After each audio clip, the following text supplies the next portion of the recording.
Hi guys, అందరు ఎలా ఉన్నారు? సూపర్ ఉన్నారు కదా. నేనేమో సూపర్ ఉన్నా అండి. ముందుగా ఒక లైక్ అండ్ సబ్స్క్రైబ్ చేసుకోండి గైస్. మరిన్ని వీడియో అప్డేట్స్ కోసం మన ఛానల్ మీద ఒక కన్నేసి ఉంచండి. అలానే మనం ఈ వీడియోలో Shrimati Annapurna catering serial latest promo explain చేసుకుందాం. అన్నపూర్ణ, వేద ఇద్దరు గొడవ పడి ఉంటారు కదా. వేద ఏమో జాబ్ ట్రయల్స్ వేస్తూ ఉంటుంది. జాబ్ ట్రయల్స్ ఏమో వేస్తూ ఉంటే జాబ్ వచ్చేటట్లు వచ్చి వెళ్ళిపోతూ ఉంటుంది అనమాట ఆ చైర్మన్ కారణంగా. ఇంకో పక్క ఏమో అన్నపూర్ణ వాళ్ళ ఫ్యామిలీ మెంబర్స్తో ఇలా మాట్లాడుతూ ఉంటుంది. కూరగాయలు వదులుచుకుంటూ, అసలు ఇప్పుడు కాలం పిల్లలు ఉన్నారే, అసలు జాబ్ రావడం అంటే అంత ఈజీనా?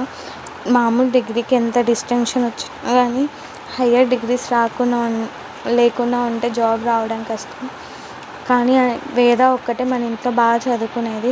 అంత పొగురుతో ఉన్నప్పుడు మనం కూడా ఏం చేయలేం అత్తయ్య అంటే, ఏంటి అన్నపూర్ణ నువ్వు అలా మాట్లాడతావు అంటే, మన ఇంట్లో బాగా చదివేది ఆ పిల్ల ఒక్కటే. నువ్వు ఆ పిల్లకు కూడా అలా మారినప్పుడు మనం ఏం చేస్తాం? విష్ణు మీద కూడా నాకు అంత నమ్మకం లేదని అన్నపూర్ణ తన ఎక్స్ప్లెనేషన్ తన